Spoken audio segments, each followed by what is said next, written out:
Shri R K Mishra. ગુજરાતમાં આ નામ અત્યંત પ્રતિષ્ઠિત છે, કારણ કે લગભગ 6 દાયકા સુધીની એમની પત્રકારત્વની યાત્રા છે. અને આ યાત્રા સ્થાનિકથી શરૂ કરી અને છેક આંતરરાષ્ટ્રીય સ્તરની છે. એમણે આંતરરાષ્ટ્રીય સમાચાર સંસ્થાઓમાં પણ કામ કર્યું છે. એમણે પોતાની કારકિર્દીની શરૂઆત ટાઈમ્સ ઓફ ઇન્ડિયા ગ્રુપથી કરેલી. પછી તો ભારતના ટોચના કહી શકાય તેવા ઘણા બધા મીડિયા જૂથો સાથે તેમણે કામ કર્યું છે. કોઈ પણ વ્યક્તિને જ્યારે આપણે આર કે મિશ્રા વિશે પૂછીએ છીએ ત્યારે અત્યંત આદરથી એમને યાદ કરવામાં આવે છે. એમણે આજે પ્રેમ અને પ્રતિષ્ઠા મેળવ્યા છે, એની પાછળ ઘણી બધી વાતો છે. એ વાતો આજે આપણે એમની સાથે મળીને કરવાના છીએ. અત્યારે અમે અમદાવાદ સ્થિત એમના નિવાસસ્થાને છીએ અને આ આખી મુલાકાત એમના નિવાસસ્થાને અમે શૂટ કરી રહ્યા.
નવી સવારમાં આપનું સ્વાગત કરીએ છીએ. વર્કિંગ જર્નલિસ્ટ, વ્યવસાયી પત્રકારોનું દસ્તાવેજીકરણ એ પ્રકલ્પમાં આજે આપણે એક ખાસ વ્યક્તિની મુલાકાત કરવાના છીએ. એમનું નામ છે શ્રી આર કે મિશ્રા. મિશ્રા સાહેબ, પહેલો સવાલ તો હું તમને એ પૂછું કે આપના માતા પિતા કોણ? આપના પરિવાર વિશે થોડું જાણવું છે. અને તમે ઉત્તર પ્રદેશથી ગુજરાત કેવી રીતે આવ્યા એની અમારે માહિતી જોઈએ છે. ગ્રાન્ડફાધરના ફાધર, અમે મૂળ બદરખા ગામના છીએ, ઉત્તર પ્રદેશના ઉન્નાઓ જિલ્લાના. અને બદરખા જે છે ચંદ્રશેખર આઝાદના ગામ તરીકે ઓળખાય છે. અને ત્યાંના લોકો પણ એ ગામના પણ લડાયક મિજાજના લોકો બધા. અને ત્યાંથી પછી ગ્વાલિયર થઈને આર્મીમાં જામનગર અમારા દાદાના ફાધર આવ્યા હતા. વડદાદા. એમનું નામ શું? શિવનારાયણ. અચ્છા. શિવનારાયણ મિશ્રા એમનું નામ. અને એ આવ્યા હતા અને જામનગર પોલીસ ફોર્સમાં હતા.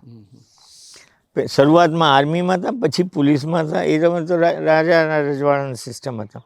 એટલે મારા ગ્રાન્ડફાધર એ સૌરાષ્ટ્રમાં જ ભણ્યા, પછી ત્યાંથી મુંબઈ ગયા ભણવા, પછી લિંકન સિંગમાં લો પડીને પાછા આવ્યા. એટલે જુનાગઢ સ્ટેટના વકીલ હતા અને પછી લીગલ એડવાઇઝર પ્રિન્સલી સ્ટેટ્સના હતા.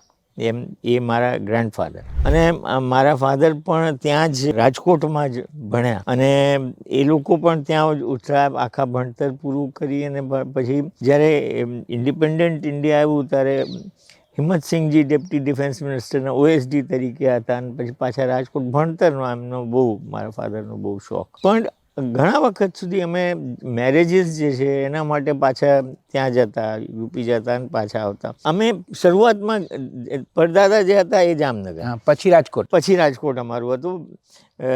રાજકોટ સેન્ટર થઈ ગયું હતું અને રાજકોટમાં જ ફેમિલી સેટ થયું હતું. આપનો જન્મ ક્યાં? મારો જન્મ મારા મધરના સાઈડમાં, અમે જે જમીનદારી હતી ઇટાવા કરીને જગ્યા છે યુપીમાં, ઇટાવાના મારો જન્મ છે. પણ મારું ભણતર ને બધું આગ્રામાં. ત્યાં સુધી મારા ગ્રાન્ડફાધર 47-48 પછી આગ્રા શિફ્ટ થઈ ગયા હતા. તો ત્યાં મારું ભણતર ને પૂરું થયું અને પછી ભણતર કાજે હું પાછો ગુજરાત આવ્યો. ફેમિલી તો હતી જ અહીંયા, કાકા છોકરા ને બધા અહીંયા જ હતા.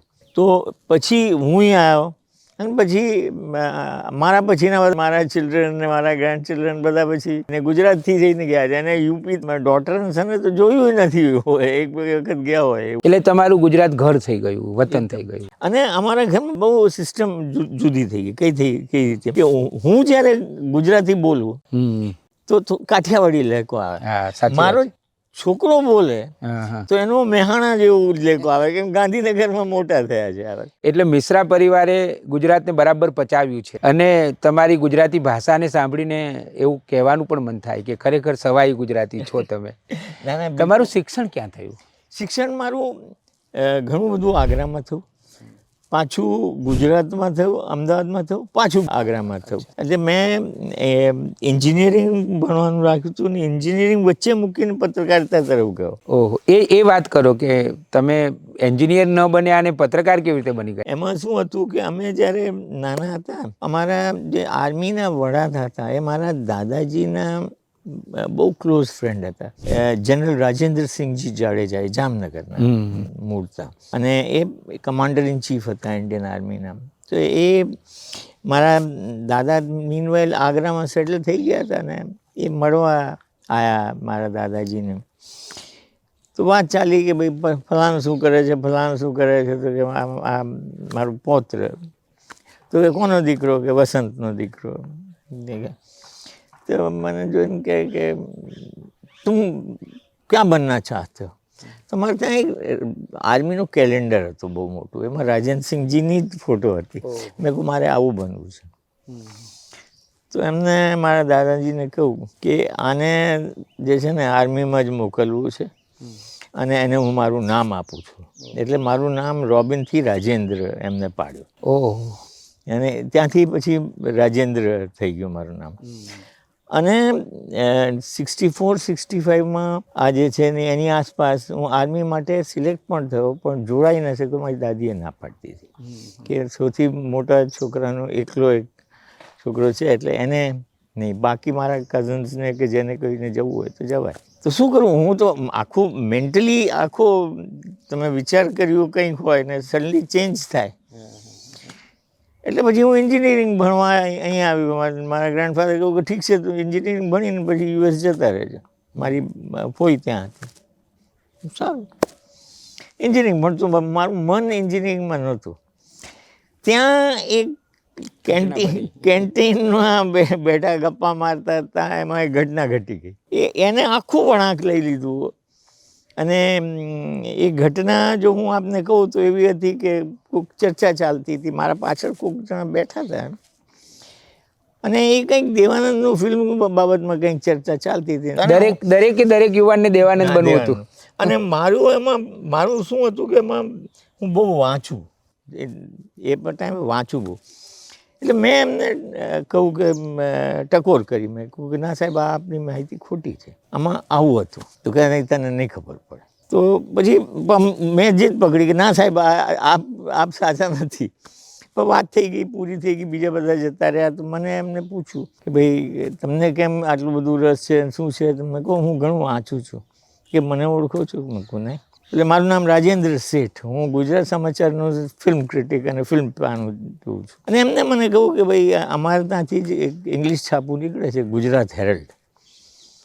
એ લોકોને પ્રૂફરીડરની જરૂર છે ઇંગ્લિશવાળાની. તો તમને જો ઇન્ટરેસ્ટ હોય તો પાર્ટ ટાઈમમાં તમે જઈને મળી આવજો. તો મને ઇન્ટરેસ્ટ પડ્યો, તો મેં કહું હાલો. તો મળવા ગયો ત્યાં તંત્રીને. तो तंत्री ने मरवा गया तो तंत्री मैंने कहूँ कि भाई तुमको प्रूफ रीडिंग आता है? मैंने कहा नहीं सर, लेकिन मुझे इंग्लिश आता है, इंग्लिश का मेरा अच्छा कंट्रोल है. तो बोले वो अकेला काफ़ी नहीं होता है, तो प्रूफ रीडिंग भाषा है, सीखनी पड़.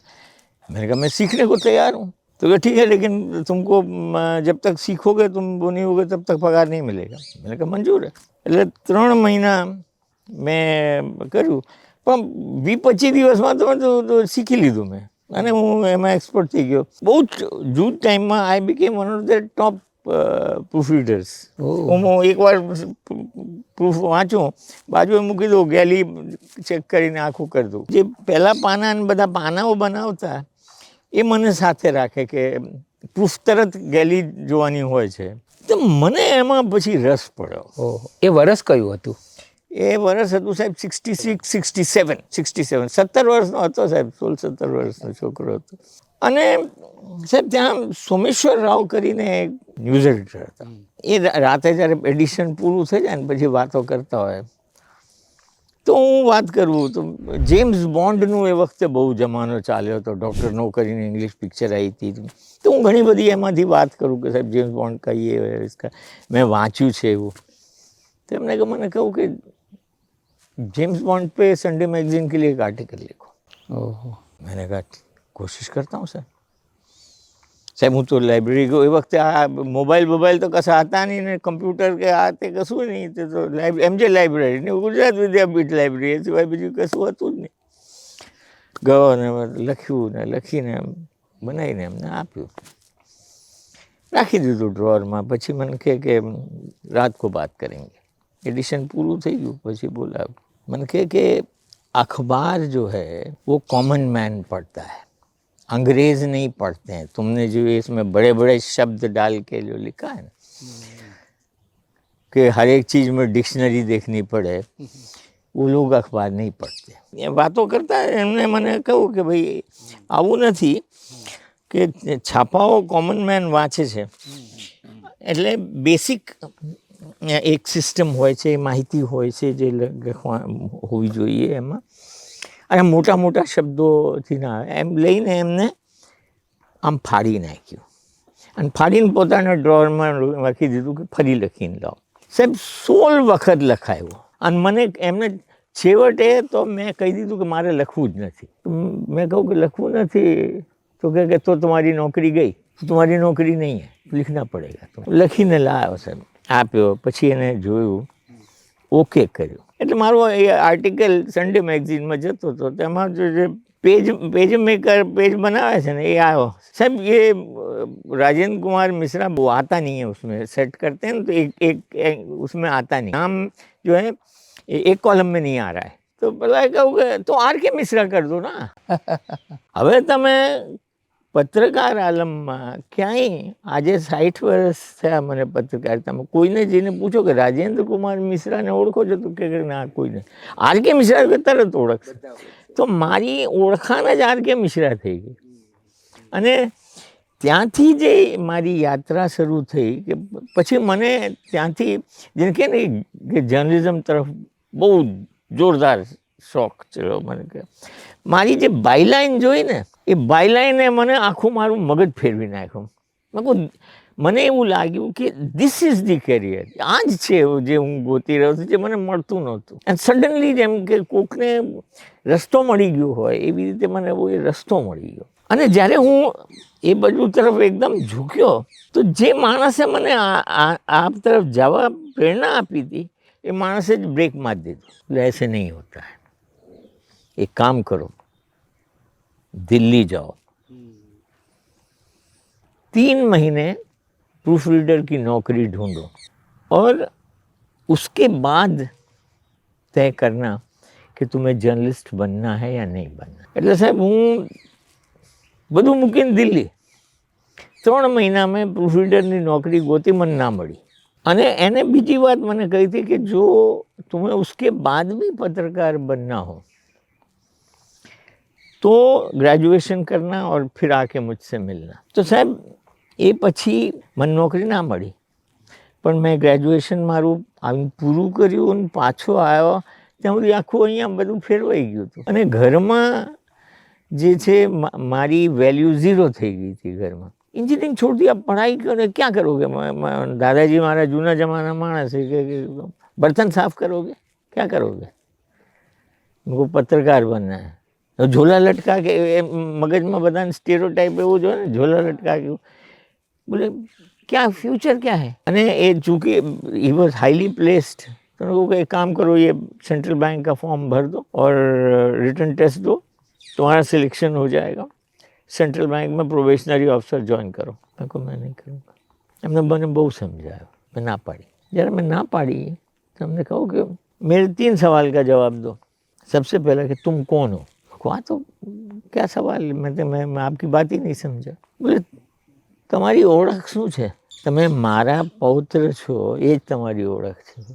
ગામમાં જે અત્યારે તમે ફરો છો એ આમ મોઢું ઊંચું કરીને, એ તો તમારા દાદાએ કમાયેલા જે નામ છે એના ઉપર છે, તમારું પોતાનું કોઈ સ્ટેન્ડિંગ નથી. અને જો તમે માનતા હો કે તમારે પત્રકાર બનવું છે તો પોતાની જાત ઉપર બનીને બતાવો ને પછી આવજો અહીંયા. તો વર્ચ્યુઅલી એને સારા શબ્દોમાંથી ઘરમાંથી મને કાઢી મૂકી. બરાબર.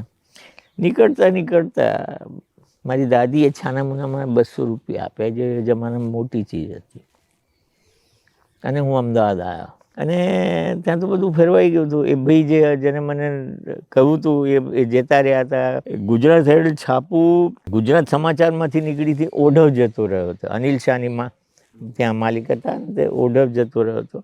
અને એનું એ લોકોનું એક ગુજરાતી છાપવું હતું, માતૃભૂમિ કરીને, જેમાં કમલભાઈ અને પેલા ગુણવંત ત્રિવેદી ને આ બધા એમાં હતા. વિઠ્ઠલભાઈ જે છે, વિઠ્ઠલભાઈ પટેલ એના ચીફ રિપોર્ટર હતા. એટલે ત્યાં જતું રહ્યું હતું. આવા નોકરી માટે હું ફર્યો. ટાઈમ્સ ઓફ ઇન્ડિયા, ઇન્ડિયન એક્સપ્રેસમાં ગયો, મળ્યા જ નહીં. વેસ્ટર્ન ટાઈમ્સમાં રામુભાઈ મળ્યા જ નહીં. ટાઈમ્સ ઓફ ઇન્ડિયામાં વિષ્ણુદત્ત કરીને હતા, એ મળ્યા. પણ કહું કે સાહેબ કે ટાઈમ્સ ઓફ ઇન્ડિયામાં આવવું હોય તો 2 રસ્તા છે. કાં તો ટાઈમ્સ ઓફ ઇન્ડિયા આઈએસની જેમ ટાઈમ્સ ઓફ ઇન્ડિયા ટ્રેનિંગ સ્કૂલમાંથી આવો, કાં નીચેથી નાના છાપામાંથી કરતાં ઉપર આવો. પછી હું ગુજરાત હેરલ્ડમાં આવ્યો, જે જૂનું છાપું હતું ત્યાં મળ્યો.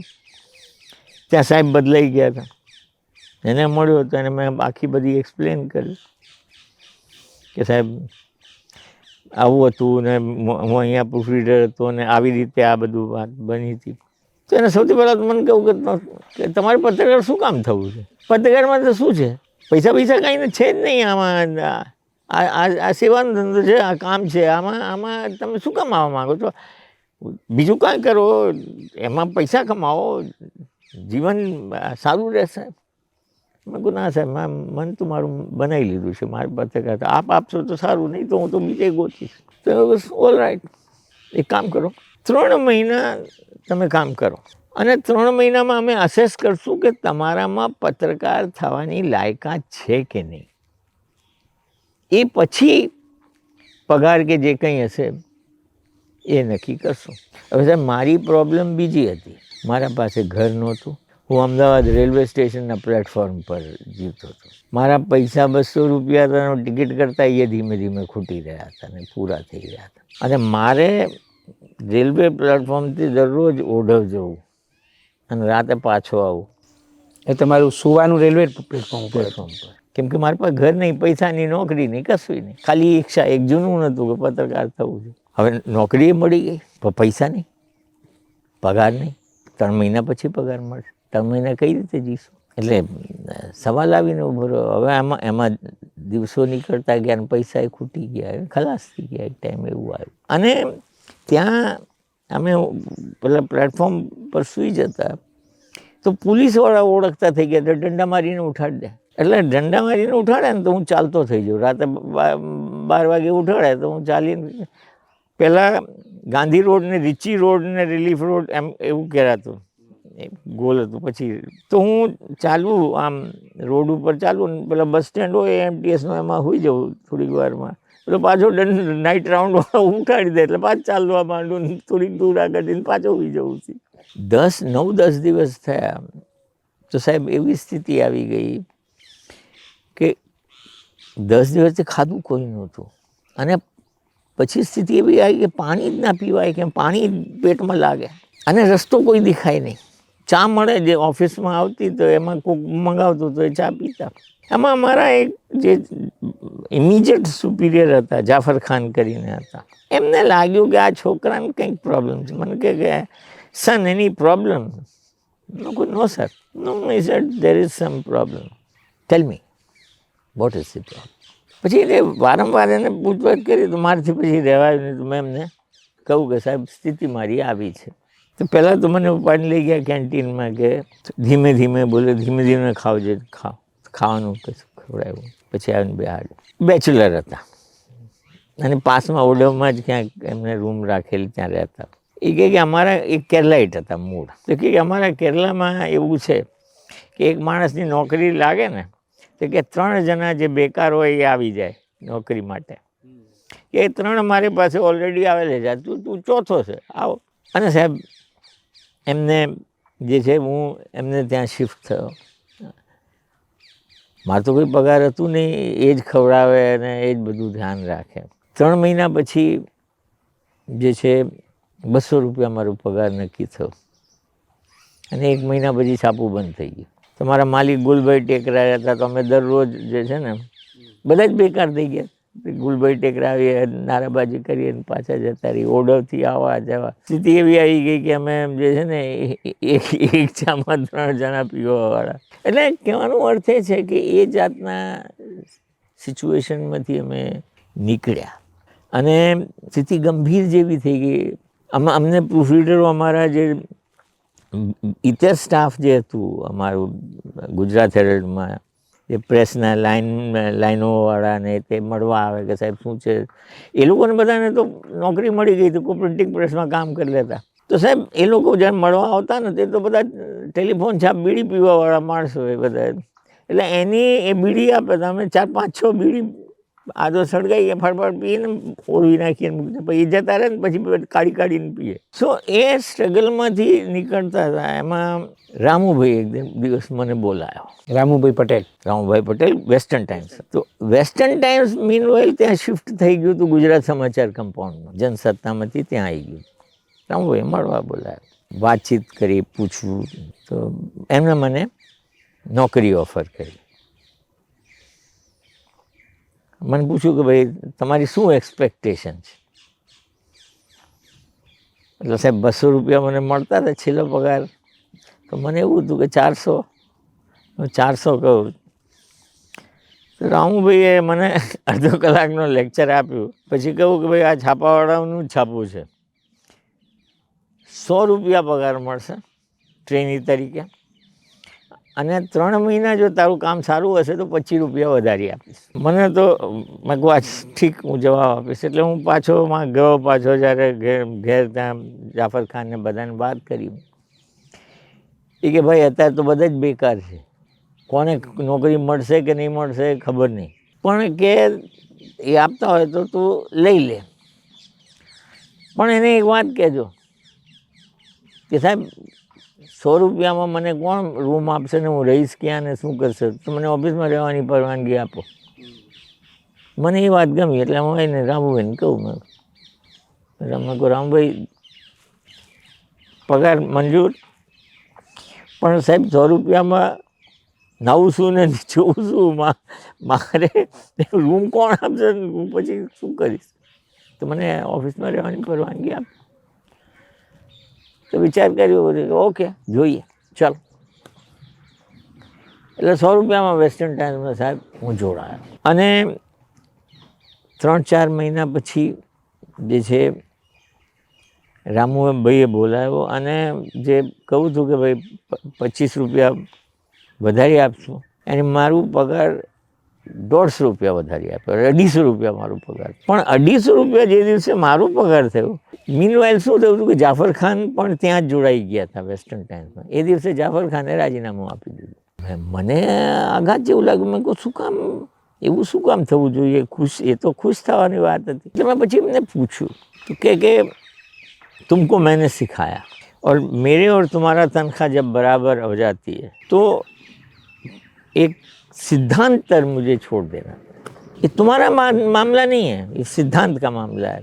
એને એમ નોકરી મૂકી દીધી અને અમે સાથે જ હતા. મેં કહું પણ सर आप कहाँ जाएंगे, एकदम आपने ऐसे डिसीजन ले लिया? बोले केरला से यहाँ आए हैं तो देखेंगे कहाँ जाएंगे. એટલે અમે ભેગા એને જ્યાં રૂમમાં રહેતા હતા એ રૂમમાં રહેતા હતા, ત્યાં રેન્ટ ચૂકવ્યું બધું. એમનું એક બેગ હતી, લઈને સ્ટેશને કાલ હાલ આપણે કે રેલવે સ્ટેશને જઈએ. મેં પસંદ જવું છે ક્યાં એ કંઈ ખબર નહીં. તો અમે સાથે બેઠા હતા. સ્ટેશને જઈને પ્લેટફોર્મ નંબર 1માં બાંકડે બેઠા, ચા પીને વાતો કરતા હતા. એટલે 5:45 વાગે સવારના પહોરમાં આમાં આપને પત્રકારોની માનસિકતા એ જૂના જમાનાને કેવી હતી. એટલે સામે અમદાવાદ ભોપાલ पैसेंजर આવી प्लेटफॉर्म नंबर 1 पर. मैं भोपाल जा रहा हूँ. मैंने कहा भोपाल में कोई है? बोले नहीं. बोले अहमदाबाद में भी मेरा कोई नहीं था.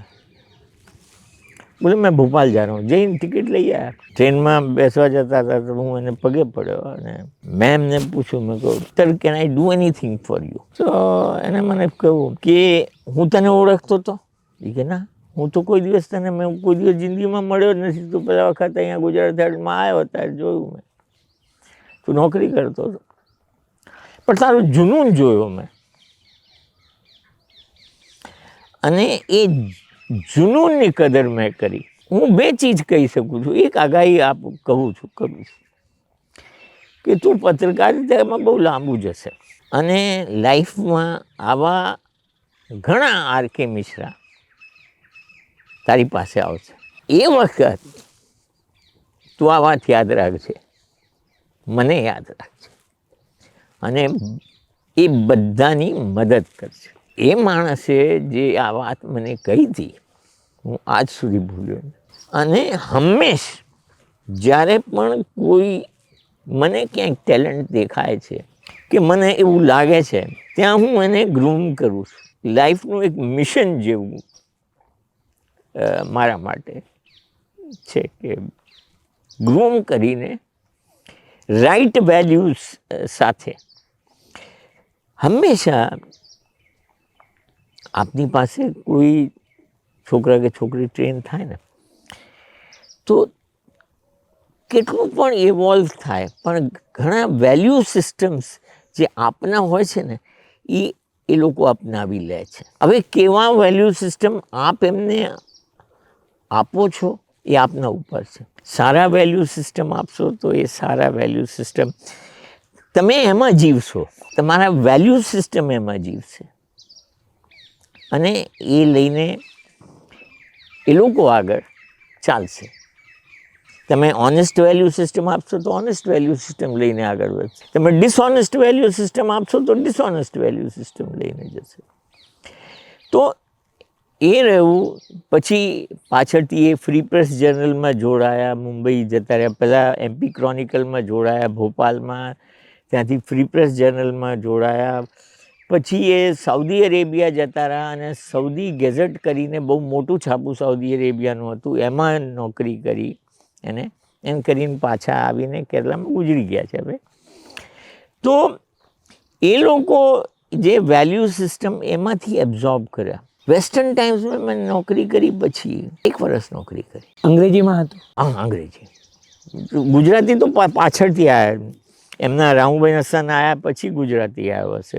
એ તો ઇંગ્લિશ જ હતું પહેલાં. અને એ વેસ્ટર્ન ટાઈમ્સમાં જ્યારે અમે નોકરી કરી તો હું 18-19 કલાક કામ કરતો. એનું કારણ કે મારે જો નવું હોય તો એ અંદર પબ્લિક ટેપ હતું. હવે ગુજરાત સમાચારના પ્રેસના સ્ટાફ એડિશન નીકળી જાય પછી હાથ પગ ધોઈને જતા રહે, તારે મારે નાવાનું, તારે મારે કપડાં ધોવાનું, મારે 2 જોડી કપડાં. તો મારે ફરજિયાત 3 વાગે સુધી તો જાગવું જ પડે. તો હું રામભાઈ પાસે ગયો. મેં કહું રામભાઈ મારે તો જાગવું જ પડે છે, મારે તો હું કોલમ લખું? તો કે લાખ. તો મેં કોલમ લખવાનું શરૂ કરી દીધું. એટલે હું 9:30 વાગે ડ્યુટી ઉપર આવી જાય તો કેમ કે 8:30 પોણા 9 વાગે રામુભાઈ આવી જાય, અને રામુભાઈ આવે તો જૂના એ પીટીઆઈના, કેમ રામુભાઈની લાઈફ પણ બહુ સ્ટ્રગલની લાઈફ હતી. એ પીટીઆઈમાં ટેલિપ્રિન્ટર ઓપરેટર હતા, એમાંથી એ ઇકોનોમિક ટાઈમ્સના ગુજરાતના કોરસ્પોન્ડન્ટ થયા, અને એમાંથી એના જે કોન્ટેક્ટ્સ એને બનાવ્યા, એમાંથી વેસ્ટર્ન ટાઈમ્સ એને શરૂ કર્યું, એક છાપું શરૂ કર્યું સાહેબ એ જમાનામાં. Is not a small thing. એટલે એ પાયામાંથી ઉછરેલા માણસ હતો, એટલે એ સમજે ઘણી બધી. 8:30 પોણા 9 વાગે તો એ આવી જાય. હું ટેબલ ઉપર જ હું તો મારે ઉઠી જવું પડે, બોસ આવ્યા એટલે ઉઠી જવું. એટલે પછી એ પીટીઆઈનું એ જોઈએ ને ઉપર જતા રહે. એ મેન ઉપર હતા, અમે સાઈડમાં નીચે હતા. અડધી કલાક પછી એનું ઇન્ટરકોમ પર ફોન આવે, ઉપર આવો. એટલે એ ચા બનાવે, એ સર્વિસ ટી પીતા હતા, ચા બનાવે અને મને પીવડાવે. અને એ ટાઈમ એવું હતું કે જ્યારે મને એમની સાથે વાત કરવાનું, કે એમના એક્સપિરિયન્સીસ જાણવાનું, કે રિપોર્ટિંગની ચીજો જાણવાની તક મળે. એના પાસેથી શીખવાનું એક કલાક જે મને મળતું ને, એ બહુ વાઇટલ કલાક હતું. એટલે ઘણું બધું હું શીખ્યો, જેમ જાફર ખાન પાસેથી શીખ્યો એમ એમની પાસેથી પણ શીખ્યો. 1 વર્ષ રહ્યો, અને એમ કેવા જનૂની પત્રકાર હતા, અને વેસ્ટર્ન ટાઈમ્સમાં ફાઇનાન્શિયલી પોઝિશન સારી નહોતી, પણ તોય એક સ્ટોરી એવી આવી, તમને કહું તો એક દ્રષ્ટાંત આપું છું, કે વેસ્ટર્ન ટાઈમની ફાઇનાન્શિયલ પોઝિશન સારી નહીં, જાહેર ખબર નહીં હોણા, એટલે જાહેર ખબર તો જોઈએ. એમાં એક ન્યૂઝ એમને મળી કે કાલ રાતે એક ફાર્મ હાઉસમાં રેડ થઈ હતી, અને એમાં મોટા મોટા ઇન્ડસ્ટ્રીયલિસ્ટ અમદાવાદના અને એમના ફેમિલી મેમ્બર્સ, વાઇવ્સ, ડોટર્સ, એ બધા અરેસ્ટ થયા હતા. હવે એ ખબર બધા છાપા પાસે હતી, કોઈ છાપાની હિંમત ના ચાલી, આટલા ફકરામાં પૂરું કરી દીધું, કોઈએ કેરી ના કરી. રામુભાઈ લખવા બેઠા. હવે એમને ફોનોનો એકદમ ભરમાર થાય, ફોન ખબર તો પડી જાય કે ભાઈ લખી રહ્યા છે, ચારે બાજુથી મારો. એટલે અંદર આવીને ગોડાઉનમાં બેસીને ત્યાં સ્ટોરી લખતા હતા, કેમ કે ફોન એટલા બધા હેરાન કરતા. લોકો મળવા આવી ગયા ત્યાં સુધી, અને સાહેબ એ સ્ટોરી લખી એમને. અમારે બધાને પૂછું, મને હજી એટલા માટે યાદ છે કે એનું હેડિંગ જે છે ને બધા પાસેથી મંગાવ્યું હતું, કે હેડિંગ આમાં શું આપું, એટલે મારું હેડિંગ સિલેક્ટ થયું હતું. એટલે સાહેબ 8 કોલમના મથાણે પેલી જે છપાઈ, તો 10-12 રૂપિયામાં કોપી ગઈ છે. અને બીજે એટલું બધું ડિમાન્ડ કે બીજા દાડે પેલો ફ્રન્ટ પેજ લાસ્ટ પેજ ઉપર પાછો કેરી કરવું પડ્યું, ને મુંબઈ 5000 કોપી ગઈ.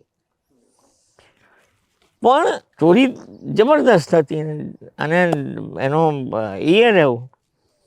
પણ બધા ઇન્ડસ્ટ્રીઝે નક્કી કરી લીધું કે વેસ્ટર્ન ટાઈમને જાહેર ખબર નહીં આપવી, વેસ્ટર્ન ટાઈમ તોડી નાખવું. એટલે ફાઇનાન્શિયલ પોઝિશન બહુ જ ખરાબ થઈ ગઈ, પગારના ઠેકાણા નહીં ને એવું બધું સ્થિતિઓ એ વખતે થઈ ગઈ. પણ કહેવાનો અર્થ એ છે કે પત્રકારિતા માણસને ખબર છે, રામભાઈને ખબર નહીં હોય કે છાપાની શું સ્થિતિ છે, શું એ લોકો સાથે બાર્ગેન ન કરી શક્યા હોત.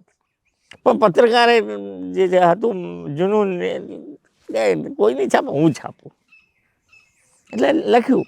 અને એનું લખવાનું પરિણામ શું આવશે એ એમને ખબર હતી કે આ પરિણામ આવવાનું છે, અને એ જ પરિણામ આવ્યું. એટલે એ 1 વર્ષ મેં ત્યાં નોકરી કરી, અને એટલું બધું હાર્ડવર્ક હું કરતો કે એમાંથી ટાઈમ્સે મને બોલાયો સામેથી. એમાં ચીફ રિપોર્ટર મને કહું કે અમારે ત્યાં વેકેન્સી થવાની છે, અને રિટર્ન ટેસ્ટ થશે, ટેસ્ટમાં સિલેક્શન થશે, તો તમે test you are a promising person, you should appear for the test. સાહેબ હું અપિયર થયો, ઘણા બધા લોકો અપિયર થયા. મારો ત્યાંથી સિલેક્શન થયો, પછી બોમ્બે ઇન્ટરવ્યૂ માટે ગયો, અને April 1973 I join the times of India. મારા માટે જે એક ઓનરની વાત કહીએ તો એ હતી કે દિગ્ગજ લોકો સાથે કામ કરવાનું ને એમની પાસે શીખવાનો ચાન્સ મળ્યો. હવે હું ટાઈમ્સમાં જોડાયા તો ત્યાં ચીફ રિપોર્ટર R.V. રામન કરીને હતા. હવે સાહેબ તમે વિચાર કરો, એક ઇમેજિન કરો એક સિનારીઓ કે 17-18 વર્ષનો જે છોકરો છે, એ વખતે ટાઈમ્સ ઓફ ઇન્ડિયા જોડાયા ત્યાં 22 વર્ષ કમ્પ્લીટ થયા, જઈને રિપોર્ટ કરી રહ્યો છે. સડનલી વેસ્ટર્ન ટાઈમ્સ જેવો નાનું છાપો, ટાઈમ્સ ઓફ ઇન્ડિયા સૌથી મોટો ઇન્ડિયાનું નામ ચીનછાપ, અને હું જઈને ચીફ રિપોર્ટરની સામે ઊભો છું, કહું છું કે સાહેબ આઈ એમ રિપોર્ટિંગ, મારી તરફ જુએ છે. અને પછી જોયા પછી એ મને કહે છે કે માણસની જીવનની એક આકાંક્ષા એવી હોય છે કે હું રિટાયર પહેલાં ટાઈમ્સ ઓફ ઇન્ડિયા, રિટાયરમેન્ટ પહેલાં ટાઈમ્સ ઓફ ઇન્ડિયામાં નોકરી કરી લો. અને તમે જે છે 22 વર્ષ પૂરા થવા આવી રહ્યા છે ને 22 વર્ષમાં તમે ટાઈમ્સ ઓફ ઇન્ડિયામાં આવી ગયા છો, તો તમારું તો લાઈફનો ગોલ પૂરું થઈ ગયું એવું કહેવાય. મેં એમને કહું કે સાહેબ આપ જ્યારે આ કહી રહ્યા છો તો મારી કહેવાની ઈચ્છા થાય છે, એટલે હું આપને કહું છું સાહેબ મારા પાસે અપોઇન્ટમેન્ટ લેટર જે ટાઈમ્સમાંથી મળ્યો છે એ એવું કહે છે કે 58 years of age or 30 years of service, whichever is less, એમાં તમે રિટાયર થઈ જશો. તો સાહેબ હું 23 વર્ષે જોડાયો છું અને 30 વર્ષની એ છે, તો હું તો 53 વર્ષે તો મને રિટાયર કરી દેશો. તો એ no that is besides the point. તો મને કહ્યું કે લુક, ટાઈમ્સ ઓફ ઇન્ડિયામાં જો તમારે સર્વાઈવ કરવું હોય અને સર્વાઈવ સિવાય પણ જો તમારે ડેવલપ થઈને વધારે પ્રોગ્રેસ કરવું હોય તો મારી માન્યતા પ્રમાણે એનું એક જ સિસ્ટમ છે, કામ નહીં કરવાનું. પછી એક 22 વર્ષનો છોકરો પહેલી દિવસ પોતાના બોસને રિપોર્ટ કરી રહ્યો છે અને બોસ કહે છે કે જો તમારે અહીંયા પ્રોગ્રેસ કરવું હોય તો કામ નહીં કરવાનું. એટલે મારેથી હસવું કે રડવું મને સમજ ના પડે કે હું શું બોલું, સાહેબ જવાબ શું આપું. કે હું તમને સમજાવું કે તમે કામ કરશો તો ગલતીઓ થશે, ગલતી થશે તમારથી તો તમને મેમો મળશે, તમને મેમો મળશે તો તમારી કોન્ફિડેન્શિયલ ફાઇલમાં જશે, અને જ્યારે તમારે પ્રમોશનનો વારો આવશે ત્યારે ટાઈમ્સ ઓફ ઇન્ડિયા એટલો મોટો ઓર્ગેનાઇઝેશન છે કે એમાં કોકને નામથી ઓળખતું નથી, ફાઇલના નંબરથી ઓળખાય. તો કે તમારી ફાઇલ ખોલવામાં આવશે કે ભાઈ આમને પ્રમોશન આપો, તો કે આટલા બધા તો મેમો છે એટલે આને પ્રમોશન ના અપાય. ઓન ધી અધર હેન્ડ તમે કામ નહીં કરો તો તમે મિસ્ટેક નહીં કરો, મિસ્ટેક નહીં કરો તો તમારી ફાઇલ કોરી હોય, અને કોરી હોય તો તમારે પ્રમોશન વાર આવશે તરત મળી જાય. મેં કહું કે હવે આમાં મારે રિએક્ટ કઈ રીતે કરવું, એ કહીને એમને મને શું કર્યું કે તરત कहूँ कि जो पुरानी टाइम्स ऑफ इंडिया और अखबारों की फाइल पड़ी है उसको देख लो और देख करके एक स्टोरी कर दो ऑफ लेबर अनरेस्ट इन गुजरात. ઘણા બધા દાખલાઓ છે, એમાં છાપા જોઈ લેજો ને હું લંચ પર ઘરે જાઉં છું, પાછો આવતા સ્ટોરી તૈયાર રાખજો. તો સાહેબ હું બેસી ગયો, એ લંચ કરીને 4, 4:30, 5 વાગે આવે એટલે આવી ગયા હતા, પણ તો પૂરું કરીને એમને આપી દીધું.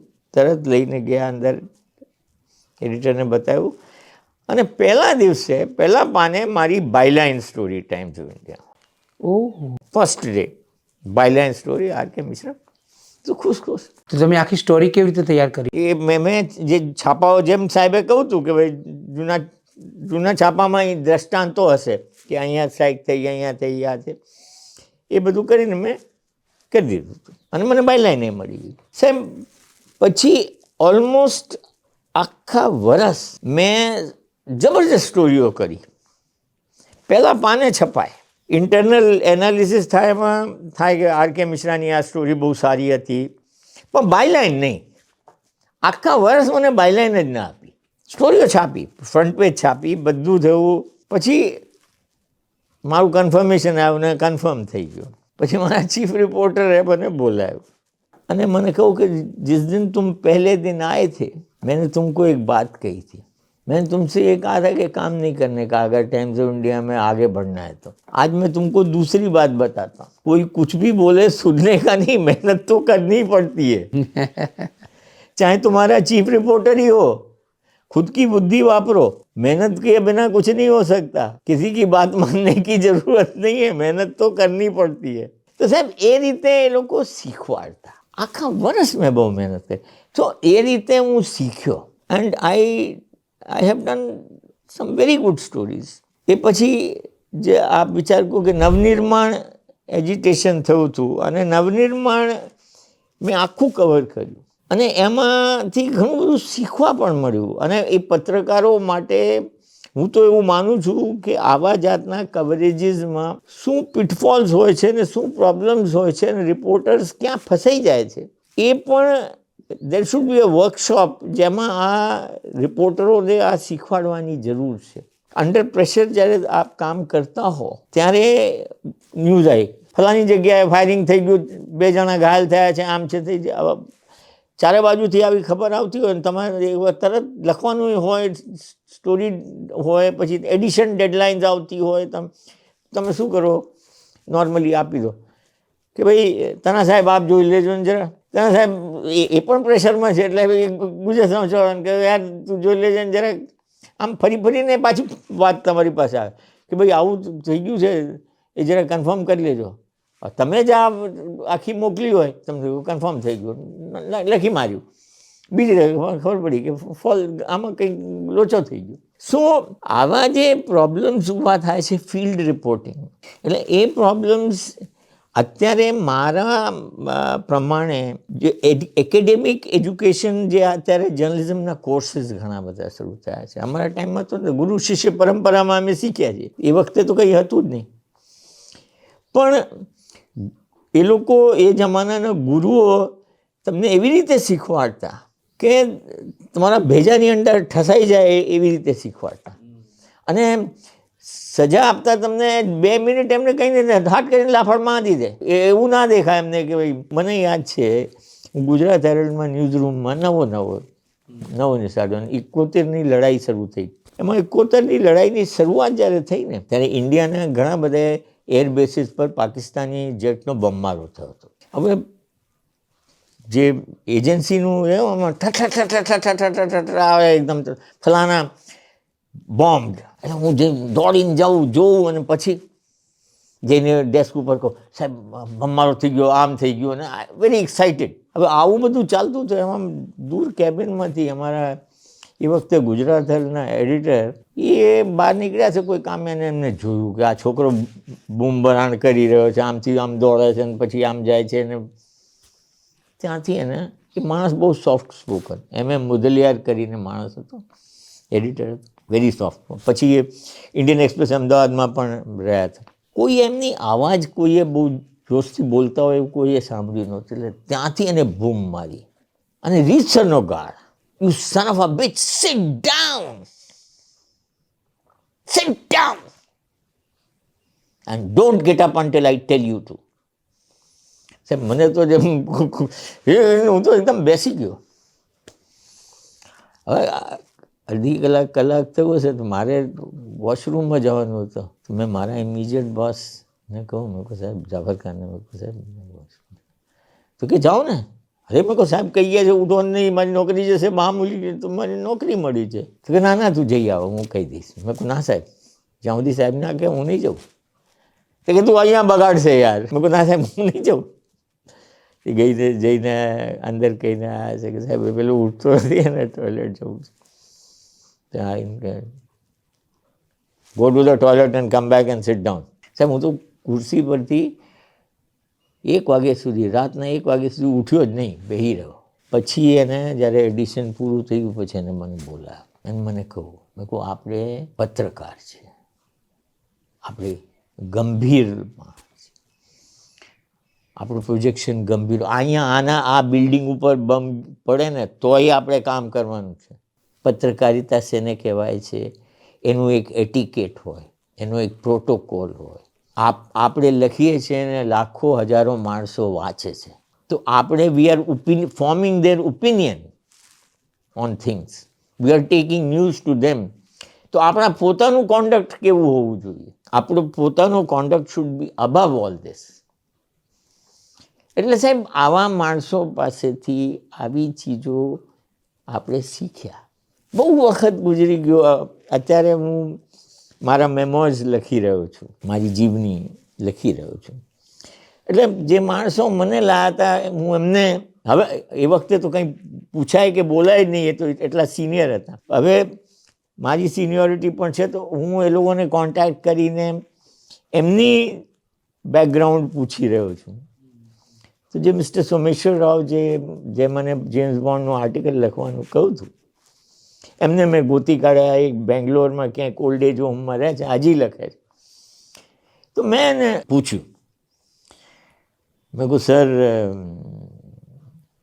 I am writing my memoirs and I never had the guts to ask you anything, but will you please tell me something about your background, how you came into journalism. Now that I am writing on that subject, I need your background.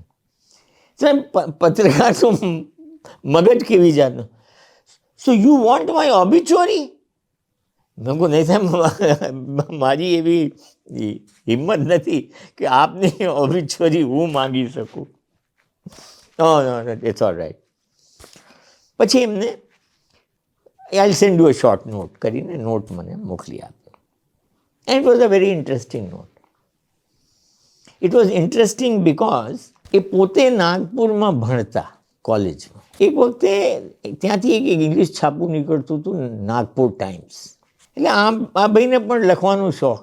એટલે નાગપુર ટાઈમના એડિટરને ક્યાંય ભટકાઈ ગયા છે, એટલે એમને કહું હશે કે ભાઈ તું લખ અમારામાં આર્ટિકલ લખ્યા કર. તો બહુ સમજાય. તો પછી કે લખવાનું શરૂ કર્યું મેં. અને પછી એને કહું કે તું journalist, you become a journalist, I will train you કરીને જર્નલિઝમમાં લઈ આવ્યા. એ મેં એમને પૂછ્યું, મેં કહું, સાહેબ એ કોણ હતા એડિટર? તો કે એ વખતે નાગપુર ટાઈમના એ એડિટર હતા તરુણ કુમાર ભાદુરી, જે જયા ભાદુરીના ફાધર છે. એ પછી પાછળથી સ્ટેટ્સમેનના કોરસ્પોન્ડન્ટ હતા અને તે હતા. તો હુબહુ જે એમની સાથે ભાદુરી સાહેબે કર્યું હતું એ જ રીતે એમને મારી સાથે કર્યું, મને એવી રીતે જ લાયા. કહેવાનો અર્થ એ છે સાહેબ કે ધીસ પ્રોસેસ ગોઝ ઓન. મારા પાસેથી શીખ્યા છે, જે ગયા છે, કોઈક દિવસે એ લોકો કોઈ પોઝિશનમાં આવશે તો એમને આ યાદ રહેશે. તો they will bring people in two the profession. એટલે આ એક ચેન રિએક્શન શરૂ થાય છે. એમાં ટ્રેનિંગ પણ આવે છે, એમાં એક્સપેક્ટેશન પણ આવે છે, એમાં બધી ચીજોનું નિચોડ આવે છે. And that is how journalism gets talent. I have got many students મારી પાસે આવ્યા છે, શીખવ્યા છે, અને આજે they are in very good positions in the profession. Torch Jafar ખાને ચલાવીને મારા હાથમાં આપી, મારી આંગળી પકડી, મેં એવી રીતે કર્યું, એમની આંગળી પકડી ઘણા લોકોની. હવે એ કોકની આંગળી પકડશે. And somewhere down the line the profession will get people who are motivated. અત્યારે આપ જુઓ, there are people here, Devendra Patel, એ જ ઓલ્ડ પર્સન. પત્રકારિતા ના પણ આવે તો શું ફેર પડતો હતો? Is a very well to do farmer, his parents were, but he has grown that way. Kantibhai came into the profession. કાંતિભાઈની નીચે કેટલા જણે, હવે કાંતિ કાકા થઈ ગયા છે, સમજે? કાંતિભાઈ નીચે કેટલા લોકો ટ્રેન થયા છે.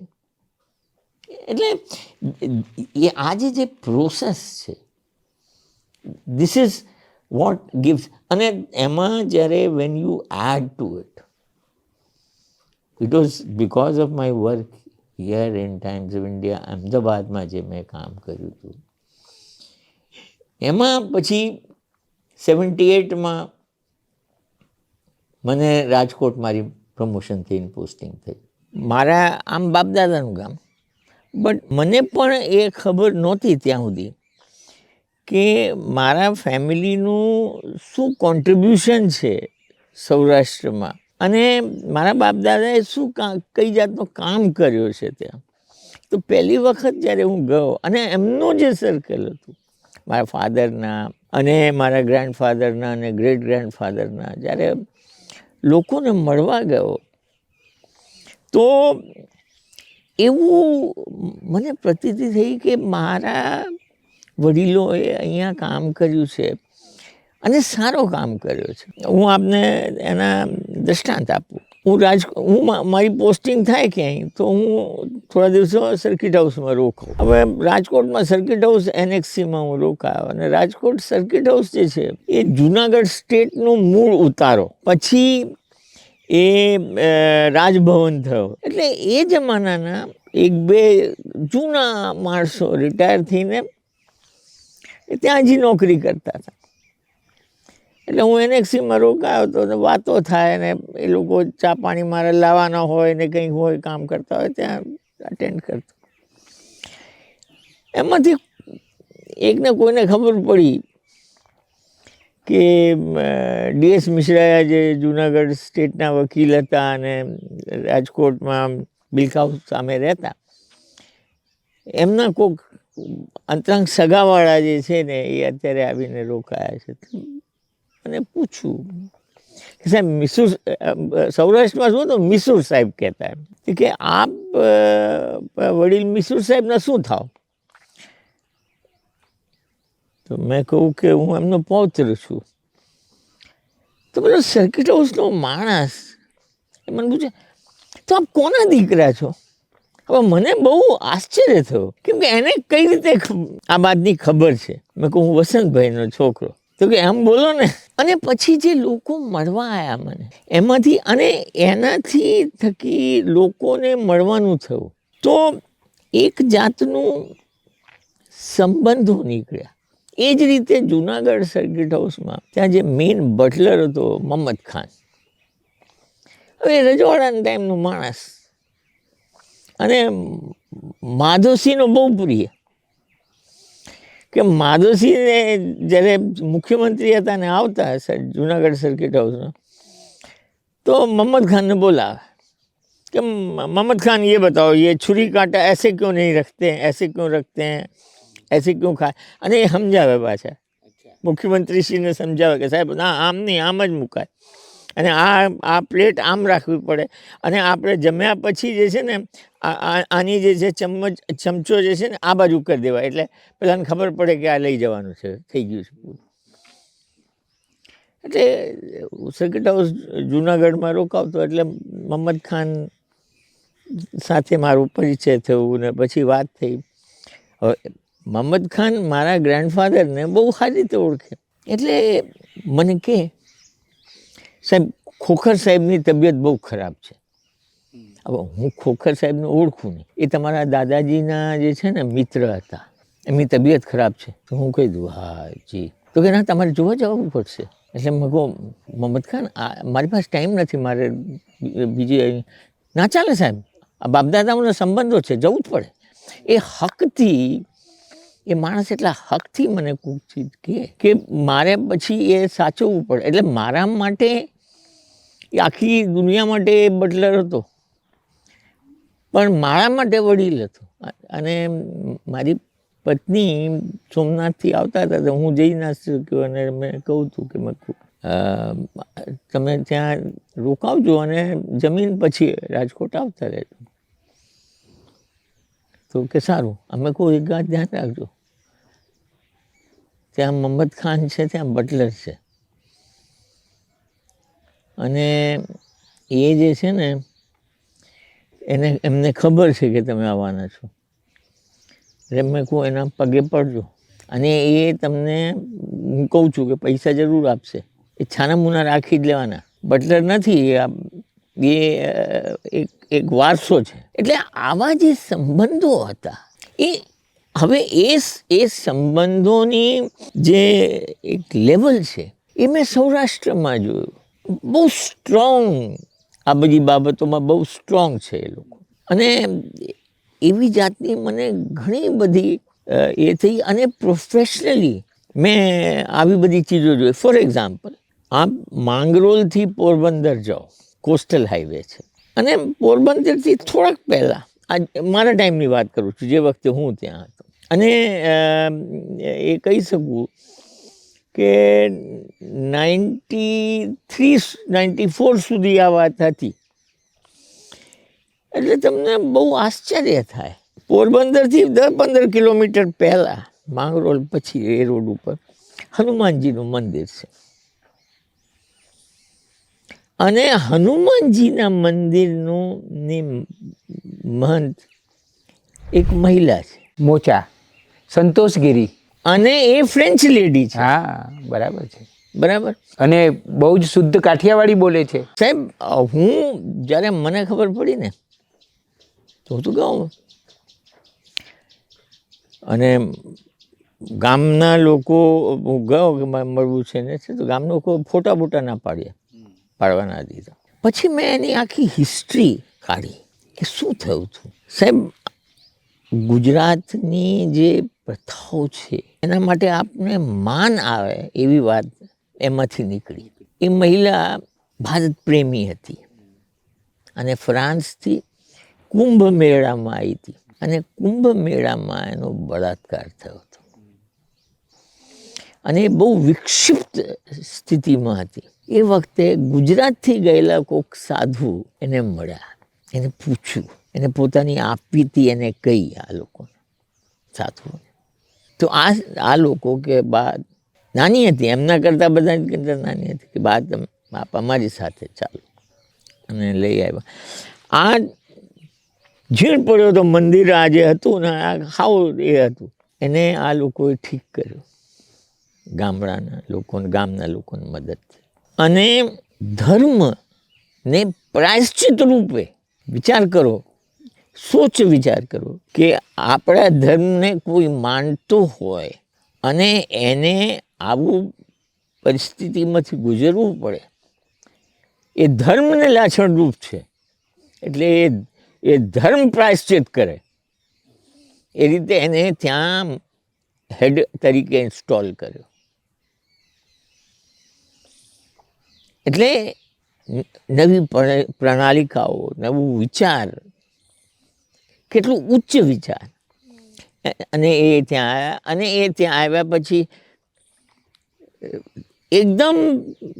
એકદમ ફ્રેન્ચ માતાજી જેમ છે ને, ત્યાં જ બસી ગયા. આપણા છાપાઓની પણ લીલા બહુ જુદી હોય છે. ઘણા છાપાઓ છાપ્યું કે આ તો કોઈ વિદેશી જે છે ને, સ્પાઈ છે ને, અહીંયા છે ને તે છે. ભારત સરકારે ડિપોર્ટેશન નોટિસ આપી કે આટલા ટાઈમમાં તમારે આ દેશ મૂકીને જતા રહેવું. લોકલ જે હવે લોકલની લોકોની બહુ લાગણી એમની સાથે, આખા ગામ. તો પાછા એ સાધુઓને કન્સલ્ટ કર્યા કે ભાઈ શું કરવું, આ ભારત છે, આ તો એકદમ બિલકુલ આ ઓતપ્રોત છે અમારા સમાજમાં. અને મેં જોયા છે કે નાના છોકરાઓ ને બેસીને નખ કાઢતા હોય ને. એ હું ગયો ને તો સૌથી પહેલાં ઇંગ્લિશમાં વાત કરવાનું શરૂ કર્યું. મને કે તમને ગુજરાતી આવડે છે? તો કે ગુજરાતીમાં બોલો. અને ત્યાં જ કોઈ કારિંદો હતો જે કામ કરતો. લોકોએ નક્કી કર્યું, એની સાથે એનું લગ્ન કરાયું. લગ્ન કરાવીની સામે નોટિસ, ડિપોર્ટેશનની નોટિસ સામે લગ્નનું સર્ટિફિકેટ આપીને કોઈ સમજ નહીં, ખાલી એક કરી દીધી. એટલે ગવર્મેન્ટ ઓફ ઇન્ડિયા બંધ થઈ ગઈ. અને એ લગ્ન ખાલી નામ પૂરતું, બીજું કોઈ સ્થાનિક વ્યક્તિ જોડે. હા, સ્થાનિક એટલે ત્યાં જ કામ સફાઈ કરતા, એ ખાલી ખાના પૂર્તિ માટે કરી દીધું. એટલે ભારત સરકાર બંધ, પછી બોલી ના શકે, લગ્ન થઈ ગયું હોય ઇન્ડિયન નેશ. અને એ એમ જ રહ્યા. તો એ સાહેબ એવી જાતનો વિચાર, એકદમ ડેવલપમેન્ટલ સોચ. ભારતમાં જે પ્રાચીન પ્રથાઓ હતી એ જમાનામાં બહુ ફોરવર્ડ હતી. આજથી 100 વર્ષ પહેલાંનું સમાજ જે રીતે હતું એ આપણે આજની સેડનેસ એ છે કે આપણા જે રિલિજિયસ લીડર્સ છે એ આ બધું ગુમાવી બેઠા છે. અગ્રિમ સોચ જે આપણે કહીએ છીએ ને, એ નથી, એ પૂરી થઈ ગઈ છે. અને સાહેબ મેં સ્ટોરી લખી, એ આખી લખી મેં. શેમાં લખી હતી? એ વખતે પાયનિયરમાં, હું પાયનિયરમાં હતો એ વખતે. આખી એ સ્ટોરી લખી અને બહુ જબરજસ્ત એનો પ્રતિસાદ મને મળ્યો. લોકોનો પરથી આવ્યો કે ભાઈ, કેમ કે હું પોતે આઈ વોઝ વેરી ઇમ્પ્રેસ્ડ કે માણસ, એક તો આપણા ધાર્મિક લોકોએ જે રીતે આખું એનું વલણ રાખ્યું, એનાથી મને મારા ધર્મ પર જેને કહીએ છીએ ને કે એક જાતનું પ્રાઇડ થયું કે એટલું પ્રોગ્રેસિવ સોચ પણ આપણા ધાર્મિક લોકો રાખી શકે છે. તો જે સોચ હવે દેખાતી નથી, જેને મને દુઃખ થાય છે. તો એ જાતનું જે હતું. અને સૌરાષ્ટ્રમાં હું રહ્યો સાહેબ, સૌરાષ્ટ્રમાં મારી માન્યતા એવી છે કે હું એ પછીના દાયકાઓમાં હું જમ્મુ કાશ્મીર રહ્યો, પંજાબ રહ્યો, બધે ફર્યો રિપોર્ટિંગ માટે. પણ આજે હું એવું માનું છું કે રિપોર્ટિંગની ટેરિટરી અને જો જીવંત, જેમાં ઇતિહાસ શું હોય, it is the narration of the past. સૌરાષ્ટ્રમાં એવું નથી. History is a constantly continuously evolving process in Saurashtra. એટલે તમે પાસ્ટને લઈને તમે આગળ ચાલો તો તમને પ્રેઝન્ટમાંય કશું મળી જાય એની કન્ટિન્યુએશનમાં. આજની તારીખમાં અહીં બેઠા હું તમને, આપણા MLA હતા દ્વારકાના, અત્યારે હજી પણ હશે જ બનતા સુધી, પબુભા માણેક. હવે પબુભા માણેક જે છે, એમના જે એન્સેસ્ટર્સ હતા એ દરિયાઈ ચાંચિયાગીરીવાળા લોકો હતા. કેમ કે એ વખતે સુરત મોટામાં મોટું પોર્ટ હતું. મુંબઈ તો ફિશિંગ વિલેજ હતું એ ટાઈમે, કશું નહોતું મુંબઈમાં. એક કરાચી બંદર હતું અને બીજો સુરત હતો. તો સુરતમાં જરી ઉદ્યોગ કેવી રીતે આવે? મને કહો તમે, સુરતમાં જરી ઉદ્યોગ કેવી રીતે આવે? જરી મૂળતઃ બનારસી સાડીમાં લાગે અને બનારસી સાડી બનારસમાં થાય. તો સુરતમાં જરી ઉદ્યોગ કઈ રીતે આવે? એનું મૂળ કારણ એ કે બનારસી સાડીનો જે વિદેશ જતી એ સુરત પોર્ટથી જતી. તો એ જરીનો ઉદ્યોગ ત્યાં પણ, એમાંથી ટેક્સટાઇલનો ઉદ્યોગ આવ્યો, પછી આર્ટ સિલ્ક આવ્યો, ને અત્યારે જે ડેવલપમેન્ટ જે થયું એ કન્ટિન્યુઅસ પ્રોસેસ હતું. તો એ ત્યાંથી જે શિપ્સ જતા, એડન જતા અને બહાર જતા, આપણા સૌરાષ્ટ્ર કોસ્ટ પરથી દરિયા ચાંચિયાગીરી એને લૂંટતા. તો એ રીતે એ જ દરિયાઈ ચાંચિયાગીરી, જેને આપણે ઇંગ્લિશમાં સી પાયરેસી કહીએ છીએ, એ ડેવલપ થઈ. અને એ જે સી પાયરેસી ડેવલપ થઈ, પહેલાં તો કન્ટિન્યુઅસ હતું. પાકિસ્તાન તો એવી કોઈ ચીજ હતી નહીં, ઇન્ડિયા કન્ટિન્યુઅસ હતું. Karachi was a part of India. એ જ બદલાઈ, એના સ્વરૂપો બદલાયા. પછી એ ગોલ્ડ સ્મગલિંગમાં ગયું, દુબઈથી ને ગોલ્ડ આવતા હતા. પછી એ જ નાર્કોટિક્સમાં ગયો, એ જ નાર્કોટિક્સથી આર્મ્સમાં ગયો, એ ઇલેક્ટ્રોનિક આઇટમ્સમાં ગયો. તો એ ચેન જે હતી એ ચાલુ જ રહી. અને હજી તમે જુઓ કે કચ્છમાં અને આજુબાજુ જે નાર્કોટિક્સ પકડાય છે, એ નાર્કોટિક્સનું ઉત્પત્તિ શું છે? કેમ કે મેં આ બધી સ્ટોરીઓ કરેલી છે, લખ્યું છે, એટલે એનું રિસર્ચ કર્યું. જે ગોલ્ડન ટ્રાયેંગલ હતું, ત્યાં 3 દેશની સીમાઓના ખૂણેથી ત્યાં એક, જેને કહીએ કે લોકલ બારોટિયા જેવો માણસ, ત્યાં ખુનસા કરીને બર્મીઝ, એને ત્યાં આખામાં અફીણની ખેતી કરી અને એ અફીણ એ વેચે. 1980ની આસપાસ આ 3 દેશની આર્મીઓએ અટેક કર્યો અને એને ભાગવું પડ્યું ને એની બધી રિફાઇનરીઝ બધી તોડી નાખી. એ ત્યાં એને પ્રોસેસ કરતા અફીમને, અને એમાંથી હેરોઇન બનાવતા. એ બધું તહેસ-નહેસ કરી નાખ્યું. જે વખતે તહેસ-નહેસ કર્યું એ વખતે ત્યાં ગોલ્ડન ટ્રાયેંગલની અંદર અફીણની ખેતી થઈ રહી હતી અને 50 ટન અફીમ આવે એટલું પાક હતું. હવે 50 ટન અફીમ જાય ક્યાં? એટલે ત્યાંથી એ પાકિસ્તાનમાં આવ્યો. પાકિસ્તાનમાંથી એ બહાર લઈ જઈ નહીં શકે. અને હું એ જોઈ રહ્યો તો મેં કહું, સૌરાષ્ટ્ર કચ્છમાં આ નાર્કોટિક્સની વધારે આવર જાવર કેવી રીતે કેમ થઈ રહી છે? એ મારા સમજમાં ના આવ્યું. પછી મેં મારી જૂની એક આદત કે હું છાપાની માર્કિંગ કરીને, કટિંગ કાપીને, આખું છાપું કાપીને એની ફાઇલિંગ કરું. પછી મેં ફાઇલિંગમાં મારી ફાઇલ કાઢીને જોવાનું શરૂ કર્યું. નાની નાની ન્યૂઝ આઇટમો હતી અને એ નાની ન્યૂઝ આઇટમ એવી હતી કે એક કેમિકલ હતું નાઇટ્રસ એનહાઇડ્રાઇડ. એ કોઈક વખતે નોર્થ ગુજરાતમાં ક્યાંય પકડાય, પછી આમ પકડાય. એનું આખું ટ્રેલ મધ્યપ્રદેશથી એનું આખું ટ્રેલ મળી રહ્યો હતો જે પાકિસ્તાન તરફ સિંધમાં જઈ રહ્યો હતો. એટલે મેં લોકોને પૂછવાનું શરૂ કર્યું. મેં કહું નાઇટ્રસ એનહાઇડ્રાઇડ શું હોય, કામમાં આવે છે? કોઈની સમજમાં ના આવે, કોઈક મને સાચો જવાબ ના આપી શકે. પછી મારે મધ્યપ્રદેશ જવાનું થયું. ત્યાં મેં કોઈકને પૂછ્યું જેથી થોડુંક જાણકાર.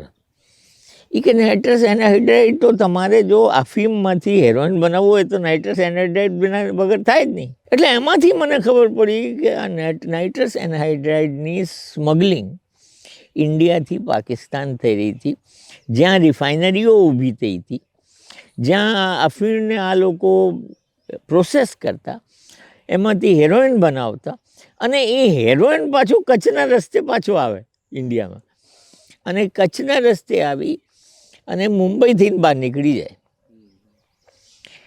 તો એ રૂટ ઉપર મેં શરૂઆત કર્યું. અને બીજું મેં શું જોયું કે આપણે સાવેણી આવે છે ને ઝાડુ, આસામથી ટ્રકો ભરીને સાવેણી આવે સૌરાષ્ટ્રમાં.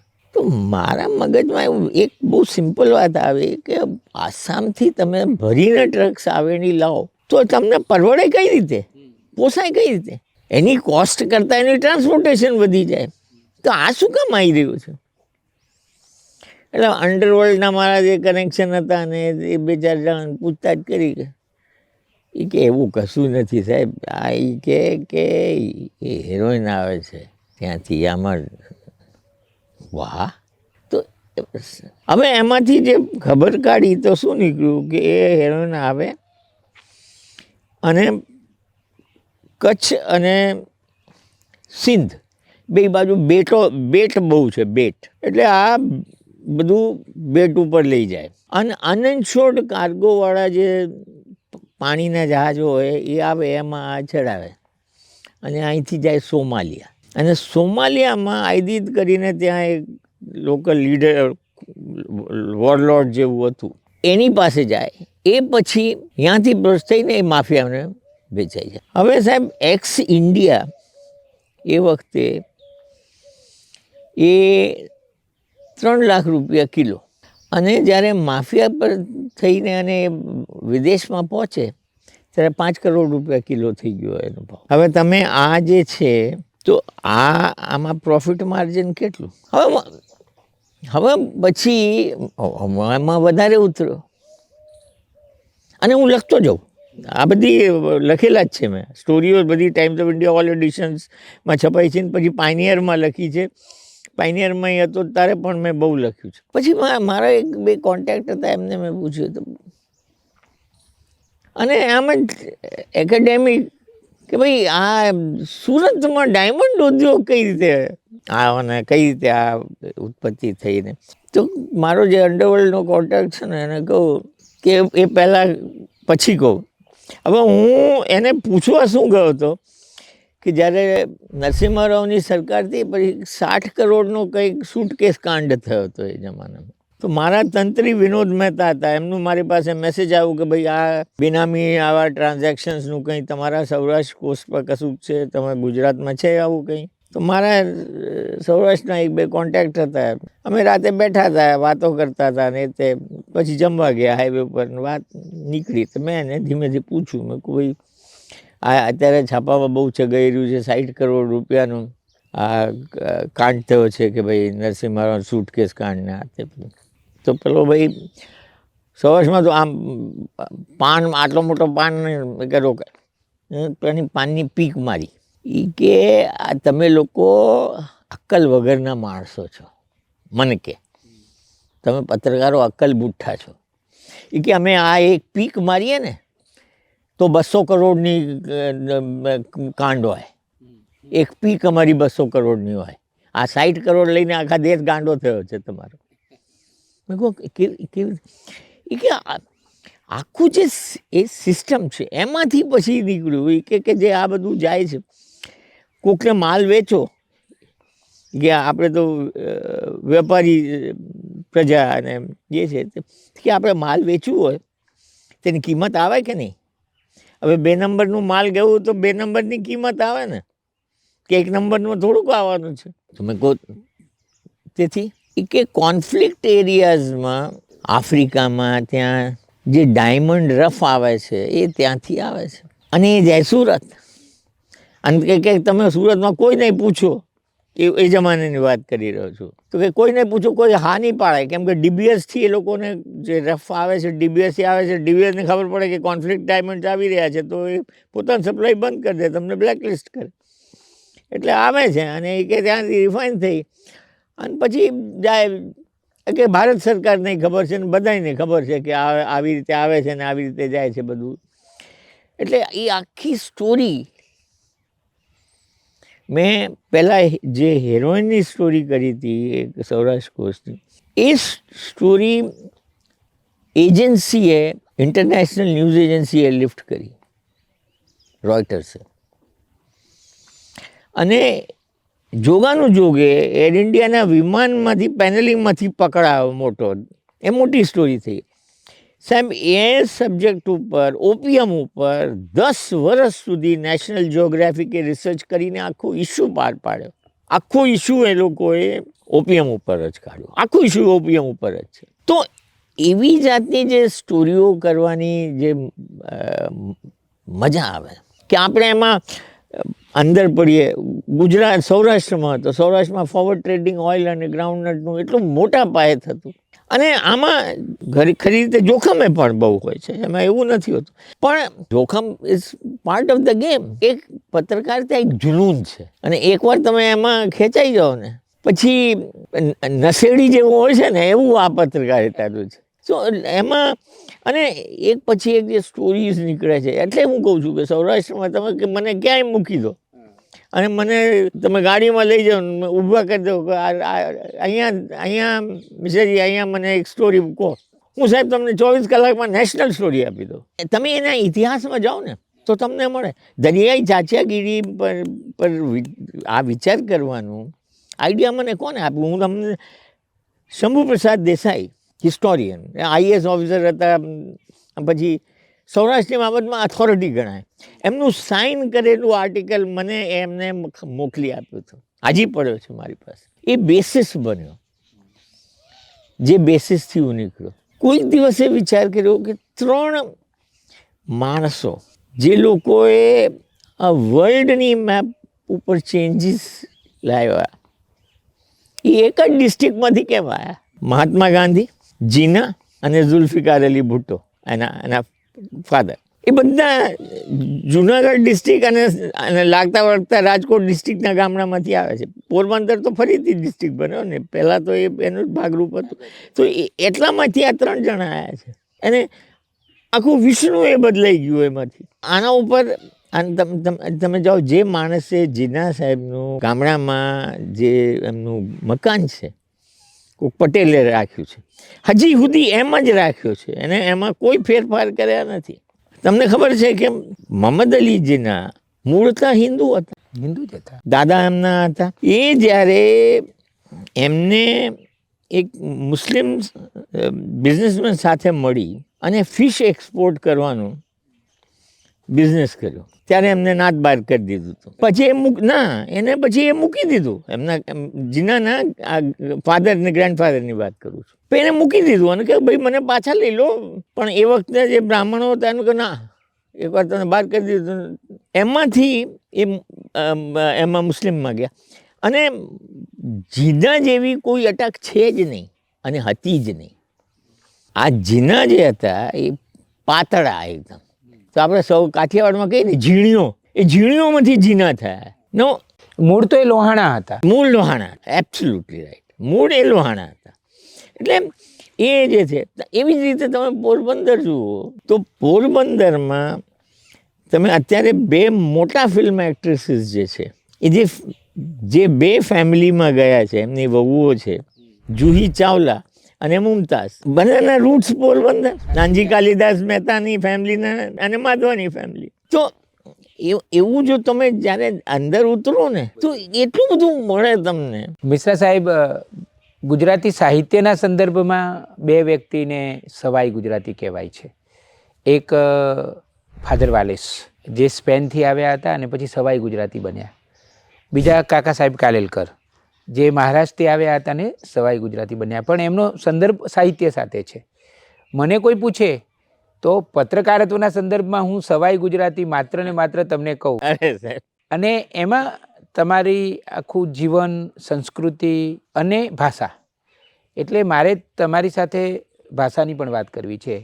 અભિયાને એક જમાનામાં ગૌરવવંતા ગુજરાતીઓ એવો વિશેષાંક કરેલો, તો એમાં તમારા વિશે લખેલું અને તમે ત્યારે કહેલું કે હું તો કાઠિયાવાડી પણ છું. તો એક ઉત્તર પ્રદેશનો મૂળ ધરાવતો મિશ્રા અટક ધરાવતો માણસ ગુજરાતના આ મૂળમાં એટલો બધો ઓતપ્રોત થઈ જાય કે એ કાઠિયાવાડી કેવી રીતે બની જાય અને એની ગુજરાતી ભાષા આટલી બધી ખરેખર ગુજરાતથી કેવી રીતે થઈ જાય? સાહેબ, એનું મૂળ કારણ શું છે? એને જે છે ને, એક તો પત્રકારિતા, મારા કેસમાં પત્રકારિતા. બીજું શું થયું કે મારા જે વડીલો હતા એ અહીંયા રહ્યા, એ પાછા જતા રહ્યા. તો એમનો જે જમવાનું સિસ્ટમ હોય, ખાનપાન. હવે તમને એક દાખલો આપું કે દાખલોમાં અમારે ત્યાં દરરોજ સાંજે આગ્રામાં જ્યારે અહીંથી પાછા જતા રહ્યા હતા ને આગ્રામાં અમારા દાદાજી ત્યાં રહ્યા, તો સાંજે દરરોજ ખીચડી થાય. ખીચડી અચૂક બને. અને યુપીમાંથી કોઈક બહારથી સગાવાળામાંથી આવ્યા હોય અને ખીચડી પરોસતા હોય તો એ પૂછે કે કોઈક બીમાર છે કે ના? તો કે સાહેબની માલી હાલત સારી નથી, હવે એ ખીચડી ખાય છે. હવે એમને કોણ સમજાય કે ગુજરાતમાં તો અમારું દરરોજનું, યુપીમાં એવું નથી. તો એ લોકોને એક જુદું જ ઇન્ટરપ્રિટેશન થાય. તો અમે અમારી રીતે એકદમ એટલા બધા ઓતપ્રોત થઈ ગયા હતા સમાજમાં. અને બીજું મારા કેસમાં શું થયું કે પત્રકારિતામાં જે હું હંમેશા કહું છું કે ખાલી ભણતર, તમે પત્રકારિતા ભણી લો, હિસ્ટ્રી ઓફ જર્નલિઝમ ભણ્યાથી કશું થતું નથી. હિસ્ટ્રી ઓફ જર્નલિઝમની રેલેવન્સ થોડીક છે, એનાથી વધારે નથી. પણ તમારે જો પત્રકાર એટલે ન્યૂઝ એટલે ન્યૂઝ કઢાવવું, બરાબર. હવે સૌરાષ્ટ્રમાં હું ગયો અને ફરતો, ગામડામાં જવું તો આપણે પેન્ટ સૂટ પહેરીને ઇંગ્લિશ થઈને તમે ગામડાવાળા સાથે વાત કરો, એ તમારી સાથે રિલેટ ન કરી શકે, બરાબર. પણ જો તમે એની સાથે એના જેવા થાવ, હવે સૌરાષ્ટ્રમાં કેવી રીતે થાવ? સૌરાષ્ટ્રમાં આ કપનું કોઈ ચલન જ નથી. તમે ગામડામાં જાઓ અને આ 6-8 જણા બેઠા છે, તો પેલા કેટલીમાં ચા લાવશે અને તમને અડારી પકડાઈ દે, અડારી કે રકાબી. હા, પણ એ લોકો રીકે બી કે કાં અડારી કે. જ્યારે તમે આમ લઈ રકાબી પણ તમારે પકડવાની એક કાઠિયાવાડમાં એક રીત છે. આમ પકડે અને આમ પીએ અને સુડકા સાથે હોય, આમ સુડકા મારે. જો તમે એમને એ રીતે તમે એમાં જોડાઓ તો સહેજ ખુલી જાય, તમારી સાથે વાતો કરતા થઈ જાય, તમારી સાથે તમે જે પૂછો એમ કહે. પણ જો આઈડેન્ટિફાઈ ન કરે તો બંધ થઈ જાય, તમને કંઈ જાણવા જ ના દે. અને જ્યાં સુધી ખુલે નહીં ત્યાં સુધી વાતમાંથી વાત નીકળે નહીં તો તમને સ્ટોરીઝ તો મળે જ નહીં કોઈ દિવસ. અને તમે તો કેટલી બધી સ્ટોરી કરી, એની વાત આમ કેટલી બધી રોમાંચક છે. અને પત્રકારો પણ હંમેશા વાત કરતા હોય છે કે મિશ્રા સાહેબ અને સૌરાષ્ટ્રનો સંબંધ તો એક સિક્કાની બે બાજુઓ જેવો છે. એક બાજુ સૌરાષ્ટ્ર અને કાઠિયાવાડ છે અને બીજી બાજુ મિશ્રા સાહેબ છે. હવે આપણે બીજી થોડી એ પણ વાતો કરી લઈએ કે તમે તમારા જે કારકિર્દી રહી પત્રકારત્વની આખી હજી પણ ચાલુ છે. તમે 75મા વર્ષમાં છો અને લગભગ 60 વર્ષથી તમારી આ પત્રકારત્વની યાત્રા ચાલુ રહી છે. તો મહત્ત્વનું, કારણ કે તમે ઘણા બધા માધ્યમો સાથે કામ કર્યું છે. એવું છે કે હું જેમ મેં કહું કે હું ટાઈમ્સમાં હતો, અહીંયા ટાઈમ્સમાં, પાયોનિયરમાં. હા, ટાઈમ્સમાં અહીંયા હતો. પછી રાજકોટથી પછી મારી બદલી સુરત થઈ, એટલે સુરત રહ્યો. અને પછી મને એવું લાગ્યું કે હું બહુ ટાઈમથી અહીંયા છું, એટલે બહાર પણ જવું જોઈએ. એટલે પછી મેં મૂકી અને હું દિલ્હી ગયો. ટાઈમ્સ કેટલા વર્ષ કામ કર્યું? ટાઈમ્સ મેં 17-18 વર્ષ જેટલું કામ કર્યું. પછી હું દિલ્હી ગયો અને દિલ્હીમાં હું પ્રોબ ઇન્ડિયા કરીને મેગઝીન હતી, જેની હિન્દી મેગઝીન હતી માયા, એ પોલિટિકલ મેગઝીન હતી, અને જે ઇન્ડિયા ટુડે હિન્દી સાથે કમ્પીટ કરતી હતી. આ લોકોની પ્રોબ ઇન્ડિયાની પર 4-5 મેગઝીનો હતી જુદી જુદી. એમાં હું સિનિયર આસિસ્ટન્ટ એડિટર તરીકે જોડાયો, દિલ્હી બ્યુરોના ડેપ્ટી ચીફ તરીકે. પણ મારું મૂળતા કામ એ હતું કે ટુરિંગ હતું. જ્યાં જ્યાં એવા એરિયાઝમાં જ્યાં પ્રોબ્લેમ હતી, પંજાબ એ વખતે ત્રાસવાદ ત્યાં પણ હતું ને મિલિટરી, એમાં તમારું ઘણું મોટું કામ. હા, એટલે હું ત્યાં એ વખતે જ્યારે કોઈ જવા તૈયાર નહોતો ત્યારે હું જતો અને ફરતો, રાત દિવસ ફરતો. પછી કાશ્મીરમાં રૂબિયા સઈદ જે હોમ મિનિસ્ટર, ભારતના હોમ મિનિસ્ટરની ડોટર હતી, એનું કિડનેપિંગ થયું તો હું પહેલી વખત ત્યાં ગયો. અને હું જ્યારે કોઈ પણ જગ્યાએ જાઉં ને તો આખું બહુ ઊંડે ઉતરીને સ્ટડી કરું. અને હંમેશા દર વર્ષે હું જ્યાં પણ હોઉં ત્યાં એક ડિટેલ્ડ કોઈ પણ ચીજ ઉપર હું આર્ટિકલ લખું છું. ટાઈમ્સમાં હું રાજકોટ હતો તો રાજકોટ ઉપર મેં એક 16 આર્ટિકલની સિરીઝ લખી હતી. રાજકોટ જૂનું અને રાજકોટ નવું, અને રાજકોટ નામ ક્યાંથી પડ્યું ને કેવી રીતે થયું ને શું હતું આખું ઇતિહાસમાં, પાસ્ટ પ્રેઝન્ટ ફ્યુચર. એ જ રીતે મેં કચ્છ ઉપર સ્ટડી કરી. 1 વર્ષ સ્ટડી કરીને 14 જેટલા આર્ટિકલ લખ્યા કચ્છ ઉપર. આખા સિરીઝ, આખું કચ્છનો ઇતિહાસમાંથી જઈ અને આગળ 50 વર્ષ પછી કચ્છ શું થશે એમ. એ જ રીતે હું કાશ્મીરમાં મેં કર્યું, એ જ રીતે પંજાબમાં કર્યું. મેં આજે બહુ અજીબ ચીજો જોઈ કે SSP અમૃતસર, જે સૌથી મોટા, જેમ આપણા DSPઓ છે, મોટામાં મોટો માણસ, અને એના બંગલે ઉપર મશીન ગનો રાખીને બેઠા એવું. અને એ પોતે જ્યારે ઘરમાં આવે તો AK-47 સાથમાં હોય, તો ડ્રોઈંગ રૂમમાં પોતાના ડ્રોઈંગ રૂમ બેઠા હોય તો AK-47, ડાઇનિંગ ટેબલ ઉપર જાય તો AK-47 બાજુમાં હોય, પછી બેડરૂમમાં જાય તો AK-47 સાથે જ હોય. કેમ કે પંજાબ પોલીસમાં, એ વખતના પંજાબ પોલીસમાં કોણ ફૂટી ગયું છે ને અંદરથી કોણ અટેક કરશે કંઈ કહેવાય નહીં. એટલે આવી જાતની સ્ટોરીઓ કરી મેં. પછી 91માં થાપર ગ્રુપે પાયનિયર ટેક ઓવર કર્યો. પાયનિયર 100-150 વર્ષ જૂનું છાપું, અને વિનોદ મહેતા એના એડિટર તરીકે આવ્યા. અને વિનોદ મહેતાએ મને મળવા બોલાવ્યો, એટલે હું ગયો મળવા એમને. તો વિનોદ મહેતા બહુ ઓછું બોલતા, બટ એ ડાયરેક્ટર કે મને કહે કે તમારી જે ક્લિપિંગ્સ છે એની ફાઇલ મને મોકલી આપો, પછી આપણે વાત કરી. બનાવી ફાઇલ મોકલી આપી. પછી મળવા ગયો તો મને કહે કે આપકો जो है गुजरात जाना है. मैंने कहा मैं तो दिल्ली में आ गया हूँ, गुजरात बहुत साल करके आया हूँ. नहीं, आपको गुजरात जाना है. आप 3-4 साल बाद अगर वापस आना चाहते हैं तो मैं ले आऊँगा, लेकिन अभी तो गुजरात जाना है. હજી તો મેં જોઈન કર્યું નથી કે હા પાડી નથી તો એને નક્કી કરી લીધું. એની સાથે કંઈ વાત હોય જ નહીં, એ સીધું આવું જ કે. મેં કહ્યું ઠીક. એટલે 1991માં વિનોદ મહેતાએ મને આટલું જ સમજાવ્યું કે ટાઈમ દિલ્હીમાં અમારી જે ડાયરેક્ટ કોમ્પિટિશન છે એ ટાઈમ્સ ઓફ ઇન્ડિયા અને ઇન્ડિયન એક્સપ્રેસ સાથે છે, અને મારે એક જ માણસ જોઈએ છે જે આખું ગુજરાત જાણતું હોય, એટલે મેં તમને બોલાવ્યો છે.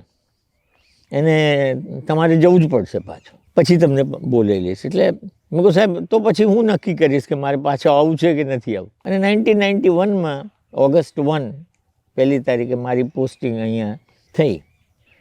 તો 1991થી પછી વિનોદ મહેતા મૂકીને જતા રહ્યા, પછી ચંદન મિત્ર આવ્યા.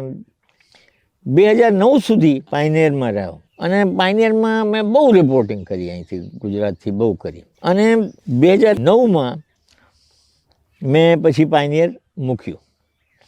અને પાયનિયર મૂક્યું એક બહુ ક્લિયર એથી કે હવે હું કોઈની નોકરી નહીં કરું, અને ફ્રીલાન્સિંગમાં મારું પોતાનું મોડેલ ઊભો કરીશ.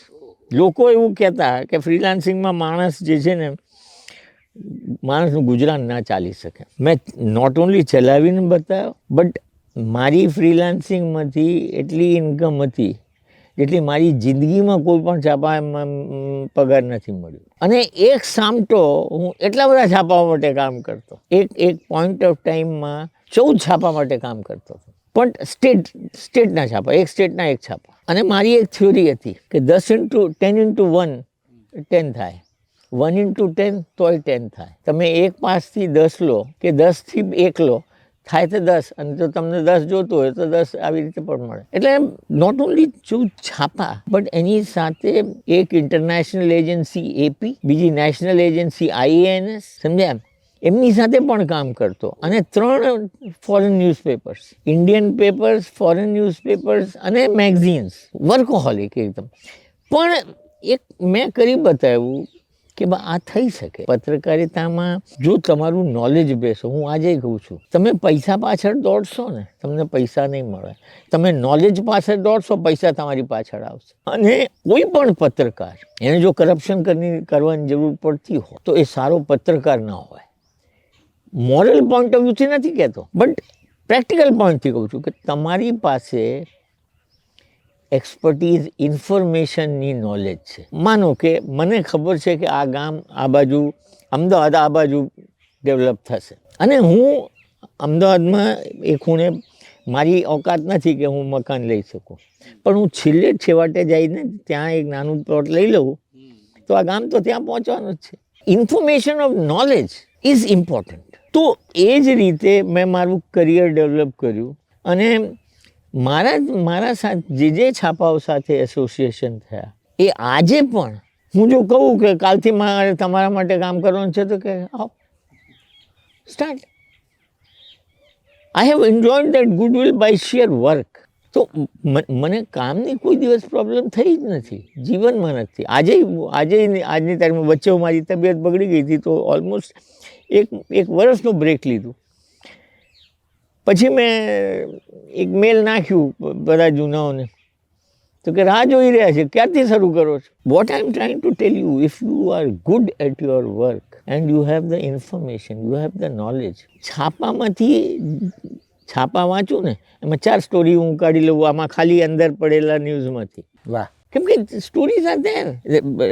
ચીતાની બાબતમાં બહુ ધમાલ થઈ. ચીતા નરેન્દ્ર મોદી ચીતા લઈ આવ્યા, પણ નરેન્દ્ર મોદી, કોઈને ખબર નથી કે નરેન્દ્ર મોદી સૌથી પહેલા ચીતા ગુજરાતમાં લાયા હતા જ્યારે મુખ્યમંત્રી હતા, અને બધા મરી ગયા હતા, જુનાગઢમાં લાયા હતા. સો if you study the background, you know. એટલે કોઈ પણ પત્રકારનું કામ છે ખૂબ જ ઊંડાણમાં વિચારવાનું અને મહેનત કરવાનું.